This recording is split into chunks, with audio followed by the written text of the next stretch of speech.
नमस्कार। एक मिलिटरीमध्ये एक व्यक्ती नोकरीला होती।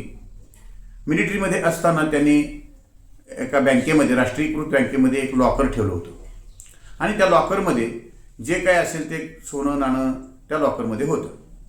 दुर्दैवाने त्या सैनिकाचा मृत्यू झाला। त्याच्या पत्नीने त्या लॉकरमधील रक्कम असेल किंवा गोल्ड असेल ते मिळण्याकरता बँकेमध्ये चौकशी केली। बँकेने तिला सक्सेशन सर्टिफिकेट आणण्याचा सल्ला दिला। सक्सेशन सर्टिफिकेट शिवाय तुम्हाला लॉकर उघडता येणार नाही। अक्षरशः त्या लॉकरमध्ये काय आहे, किती आहे हे त्या महिलेला माहिती नव्हतं। शेवटी काय करावं लागलं, कोर्टामधून कोर्ट कमिशन नेमून त्या लॉकरमध्ये किती सोनं आहे याची तपासणी केली। त्यामध्ये सुमारे 35 तोळे सोनं होतं। आता त्या इतकं सोनं त्या महिलेला द्यायचं होतं। त्याकरता त्याचं व्हॅल्युएशन करावं लागलं।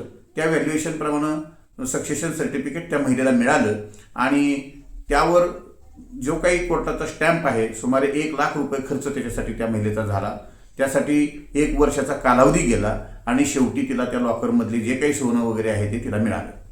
मित्रांनो, सांगायचं हे आहे की जर त्या सैनिकानं आपलं स्वतःचं रजिस्टर मृत्यूपत्र करून ठेवलं असतं तर या सैनिक पत्नीला या सर्व गोष्टींना सामोरे जावं लागलं नसतं।